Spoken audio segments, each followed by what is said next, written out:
हमारे चैनल में आपका स्वागत है। आज हम बात करने वाले हैं एक ऐसी टॉपिक पर जो सिर्फ एंशिएंट इंडिया की ग्लोरी नहीं बताता बल्कि हमें सिखाता है सोचने, तर्क करने और सत्य खोजने का असली अर्थ। ये है शास्त्रार्थ, एक ऐसा पारंपरिक इंडियन मेथड जहाँ डिबेट सिर्फ जीतने के लिए नहीं बल्कि सच को समझने के लिए की जाती थी, यानी इंटेलेक्चुअल डिबेट, ईगो से नहीं बट विवेक के साथ। Indian knowledge system, the foundation of Indian philosophy. India का नॉलेज सिस्टम दुनिया का सबसे पुराना और डीप थॉट सिस्टम में से एक है और इसकी बुनियाद शुरू होती है वेद और उपनिषद से। वेद टोटल 4 है: ऋग्वेद, यजुर्वेद, सामवेद और अथर्ववेद। इनका मेन फोकस है धर्म, यानी लाइफ के लिए एक प्रॉपर कोड ऑफ कंडक्ट, जैसे पुत्रधर्म, बेटे का क्या कर्तव्य होता है, पितृधर्म, पिता का धर्म क्या है, राज्य धर्म, हमारा राज के प्रति क्या धर्म होता है। वेद 4 भागों में होते हैं। पहला संहिता, उसमें हाइम्स होते हैं। दूसरा ब्रह्मा, रिचुअल्स बताए गए हैं। तीसरा आरण्यक, फॉरेस्ट मेडिटेशन बताया गया है। और चौथा उपनिषद, उसमें फिलॉसफी डिस्कस की गई है। अब उपनिषद का अर्थ ही होता है गुरु के पास बैठकर ज्ञान लेना। उपनिषद वेदांत भी कहलाता है क्योंकि वह वेदों का अंतिम और सर्वोत्तम ज्ञान देते हैं। उपनिषद मेनली 3 चीज़ों के अराउंड बात करती है। पहला ब्रह्म, अल्टीमेट रियलिटी क्या है वर्ल्ड का। दूसरा आत्मा, इनर सेल्फ के बारे में। तीसरा मोक्ष, मतलब जन्म मरण का चक्र से मुक्ति। तो एक तरह से कह सकते हैं कि वेद बाहर की क्रियाओं पर जोर देती है और उपनिषद अंदर की आत्म परीक्षा पर। दर्शन, the schools of Indian philosophy. Philosophy को भारत में दर्शन कहा गया, मतलब सच को देखने का दृष्टिकोण। टोटल 9 मेजर दर्शन हैं। 6 आस्तिक जो वेद को मानते हैं और 3 नास्तिक जो वेद को नहीं मानते। आस्तिक दर्शन भी 2 पार्ट में डिवाइडेड है। पहला है वैदिक ग्रंथों पर आधारित और दूसरा है एक्सपीरियंस से लॉजिकल कंक्लूजन पे पहुंचने वाले। तो आइए देखते हैं। वैदिक मान्यताओं को स्वीकार करने वाले। पहला है न्याय, तर्क और युक्ति द्वारा सत्य की खोज। दूसरा वैशेषिक, ये पदार्थों के परमाणु सिद्धांत का दर्शन है। तीसरा सांख्य, पुरुष और प्रकृति के द्वैत सिद्धांत पर आधारित। चौथा योग, मन की एकाग्रता का अष्टांग मार्ग। पांचवा मीमांसा, वैदिक कर्मकांडों की व्याख्या की गई है। छठा वेदांत, ब्रह्म सत्य है, जगत मिथ्या। नास्तिक दर्शन, वैदिक मान्यताओं को न मानने वाले। इसमें टोटल 3 हैं। पहला बौद्ध धर्म, 4 आर्य सत्य और अष्टांगिक मार्ग बताया गया है। दूसरा जैन धर्म, अहिंसा परमो धर्मा का सिद्धांत फॉलो करते हैं। और तीसरा चार्वाक, इसके अकॉर्डिंग प्रत्यक्ष अनुमान ही एकमात्र सत्य है। अब हम देखते हैं the 4 pillars of the Indian education system in ancient India. Ancient Bharat की एजुकेशन सिस्टम 4 पिलर्स पर टिकी थी। पहला था गुरुकुल, जहाँ गुरुकुल शिष्य परंपरा फॉलो होता था। स्टूडेंट्स अपने गुरु के साथ रहते थे और उनका होलिस्टिक लाइफ लर्निंग होता था।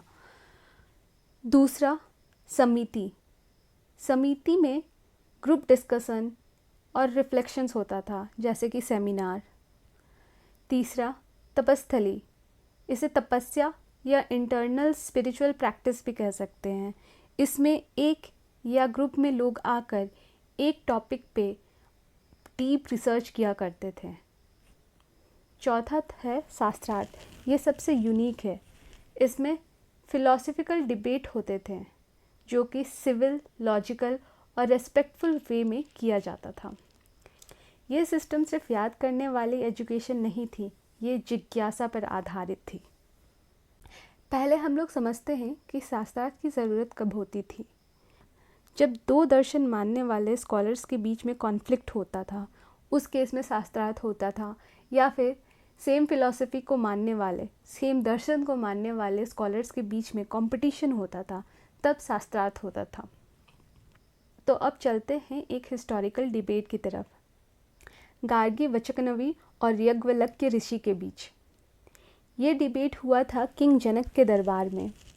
वहाँ यज्ञ हो रहा था और देश विदेश के काफ़ी सारे स्कॉलर्स आए हुए थे। तो राजा को जिज्ञासा हुई थी कि मेरे दरबार में सबसे इंटेलेक्चुअल पर्सन कौन है। तो उस चीज़ के लिए शास्त्रार्थ रखा गया था। इसमें एक ऋषि का, गार्गी, जो कि एक महान स्कॉलर की बेटी थी, ने अल्टीमेट रियलिटी के नेचर को समझने के लिए प्रश्न पूछे थे। आइए जानते हैं उन दो महान व्यक्तियों को। गार्गी वचकनवी प्राचीन भारत की पहली ज्ञात महिला स्कॉलर्स में से एक। इन्हें ब्रह्म विद्या यानी परम सत्य के ज्ञान की गहरी समझ थी। उन्होंने निर्भीक होकर पुरुष स्कॉलर्स से प्रश्न पूछे, इसलिए वे वैदिक युग में महिलाओं की बौद्धिक स्वतंत्रता का प्रतीक मानी जाती है। और फिर है हमारे याज्ञवल्क्य ऋषि, शुक्ल यजुर्वेद परंपरा के महान मुनि। उपनिषदों में इनका संवाद अत्यंत प्रसिद्ध है, विशेष रूप से आत्मा और ब्रह्म के गुण विषयों पर। वे अपने तर्क, स्पष्टता और फिलॉसफिकल व्यू के लिए व्याख्यात थे। कई विद्वानों को पराजित कर उन्होंने गहन शिक्षाएं दी थी। सचमुच ये दोनों अपने समय के तर्क और ज्ञान के अद्वितीय प्रतीक थे। स्टार्टिंग के क्वेश्चन सिंपल थे। एक इंक्वायरी थी नेचर ऑफ रियलिटी पे। ये शास्त्रार्थ मेंशन्ड है बृहदारण्यक उपनिषद 3.6 और 3.8 में। बेसिकली शास्त्रार्थ दो पार्ट में हुआ था। पहले पार्ट में गार्गी कॉस्मोलॉजिकल स्ट्रक्चर के बारे में क्वेश्चन पूछती है। तो आइए देखते हैं।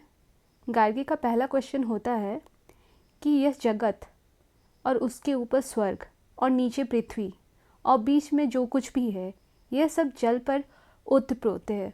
मतलब कि जहाँ भी लाइफ है सब पानी पर डिपेंडेंट है। तो कृपया बताइए यह जल किस पर ओतप्रोत है, मतलब कि जल किस पर टिका है। याज्ञवल्क्य कहते हैं वायु पर ओतप्रोत है, मतलब कि जल वायु पर डिपेंडेंट है। और ये सच भी है, हवा में ही क्लाउड बनता है और क्लाउड से फिर पानी आता है नीचे। फिर गार्गी पूछती है तो वायु किस पर टिका हुआ है। पर ऋषि जी कहते हैं अंतरिक्ष पर। अंतरिक्ष का मतलब है यहाँ पे स्काई या फिर एटमॉस्फेयर। फिर गार्गी पूछती है तो अंतरिक्ष किस पर टिका है। ऋषि जी कहते हैं आदित्य लोक पर, मतलब कि सन के अराउंड। फिर गार्गी पूछती है आदित्य लोक किस पर टिका है। गुरुजी कहते हैं, ऋषि जी कहते हैं चंद्रलोक पर, मतलब मून वर्ल्ड पर। इसी तरह से गार्गी क्वेश्चन पूछते रहती है चंद्रलोक किस पर टिका है। नक्षत्र लोक पर। नक्षत्र लोक किस पर टिका है। देवलोक पर। और देवलोक किस पे टिका है। इंद्रलोक पर। फिर इंद्रलोक किस पे टिका है। प्रजापति लोक पर। और प्रजापति किस पर टिका है। ब्रह्मलोक पर। यहाँ तक पहुँचते पहुँचते गार्गी का कुछ जिज्ञासा शांत होता है और वो इसे एक्सेप्ट कर लेती है as a cosmological structure, but वो तैयारी करने लगती है आगे और डीप इंक्वायरी करने का। तो यहाँ पे पहला फेज़ ऑफ शास्त्रार्थ इन दोनों के बीच ख़त्म हो जाता है। इसके बाद दोनों फिर अलग अलग शास्त्रार्थ करते हैं, अलग अलग स्कॉलर्स। सेकेंड फेज़ में जो गार्गी और याज्ञवल्क्य के बीच में शास्त्रार्थ हुआ था, वह कॉस्मोलॉजिकल स्ट्रक्चर से बढ़कर मेटाफिज़िकल ट्रुथ पे पहुंच जाता है। तो गार्गी पूछती है कि जो भी पृथ्वी के नीचे है और आकाश के ऊपर है और इस बीच जो भी है, ब्रह्मलोक, देवलोक सब मिलाकर जोड़ लीजिए और इसमें आप वक्त भी जोड़ लीजिए, भूत, भविष्य, वर्तमान। अब काल, डायरेक्शन, आत्मा, इंसान और सांस, ये सब जो स्थिति है, ये सब किसके ओतप्रोत है, मतलब ये सब किस पे टिका हुआ है। याज्ञवल्क्य बोलते हैं ये सब आकाश पर ओतप्रोत है। आकाश मतलब एथर या स्पेस। फिर गार्गी पूछती है तो ये जो आकाश है यह किस पर टिका हुआ है। याज्ञवल्क्य कहते हैं अब तुम अत्यंत सूक्ष्म विषयों पर प्रश्न कर रही हो, इतना क्वेश्चन मत करो अन्यथा तुम्हारा मस्तक गिर जाएगा। यह एक प्रतीकात्मक चेतावनी थी कि ज़्यादा डीप में जाने से पहले सावधान हो जाना चाहिए।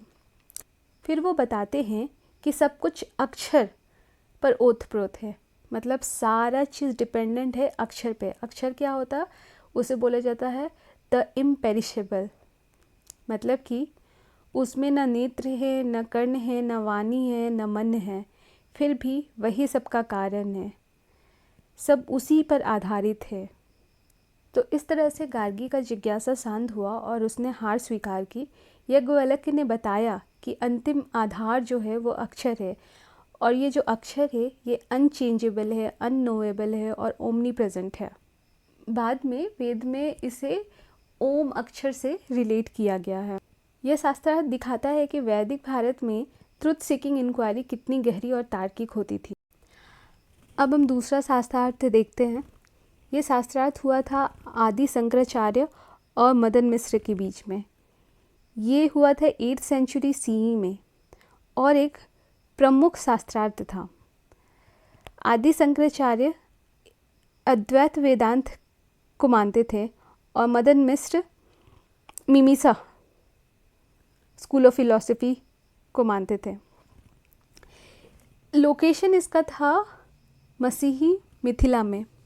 बेसिकली हुआ ये था कि आदि शंकराचार्य मदन मिश्र के गुरु को चैलेंज करने गए थे, बट जब वो उनके पास पहुँचे तो उन्होंने देखा कि कुमारमिल भट्ट जी खुद को अग्नि में समर्पित कर रहे हैं, क्योंकि उन्हें पछतावा था अपनी गलती का। और उन्होंने गलती क्या की थी, बौद्ध धर्म को जानने के लिए, उसके प्रैक्टिसेस समझने के लिए उन्होंने झूठ कहा था कि वो बुद्धिस्ट है और छुपके बौद्ध धर्म को प्रैक्टिस कर रहे हैं। हाँ, तो वो जाते हैं कुमारिल भट्ट के पास, तो कुमारिल भट्ट उन्हें भेज देते हैं अपने सबसे फेवरेट शिष्य मदन मिश्र के पास। जब आदि शंकराचार्य मिथिला रीजन पहुंचते हैं तो उन्हें मदन मिश्र का घर नहीं मिल रहा होता है, तो वो किसी व्यक्ति से पूछते हैं मदन मिश्र का घर कहाँ है, तो वो बोलता है कि आप सीधे चलते जाइए, आपको घर स्वयं पता चल जाएगा। वह एक ऐसे चलते चलते वह एक ऐसे घर पे पहुंचते हैं जहाँ तोते भी वेद का क्वेश्चन आंसर कर रहे थे।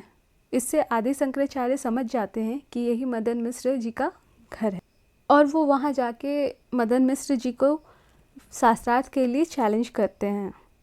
मदन मिश्र जी भी बहुत ही रिनॉन्ड स्कॉलर थे और वो काफ़ी बड़े थे।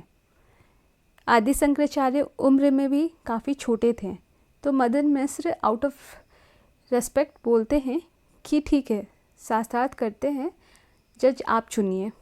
तो आदि शंकराचार्य जी मदन मिश्र की वाइफ उभय भारती को एज ए जज सेलेक्ट करते हैं।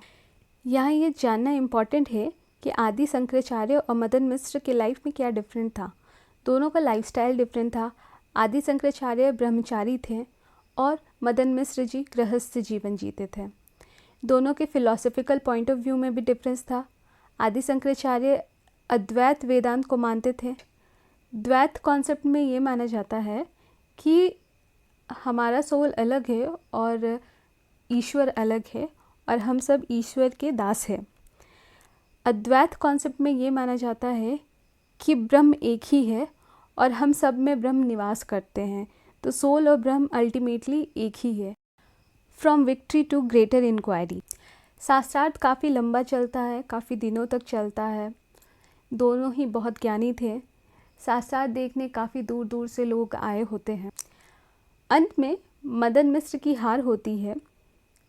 आदि शंकराचार्य जी ये सिद्ध कर देते हैं कि कर्म से चित्त शुद्धि होती है, पर मोक्ष सिर्फ आत्मज्ञान से ही मिलता है।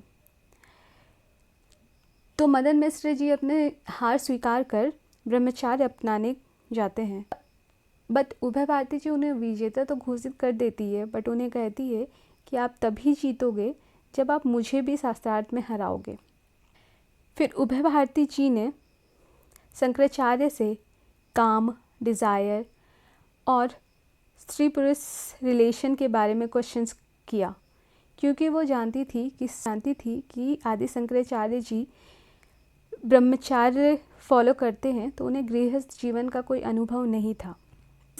आदि शंकराचार्य जी उनसे 1 माह का वक्त मांगते हैं और फिर 1 मंथ बाद दोनों के बीच में फिर से शास्त्रार्थ होता है, जिसमें आदि शंकराचार्य जी उभय भारती को भी हरा देते हैं। ये शास्त्रार्थ दिखाता है कि हमारी ज्ञान परंपरा में एक होलिस्टिक नेचर था, जहाँ स्पिरिचुअल और वर्ल्डली लाइफ को साथ में मिलकर दिखाया गया है।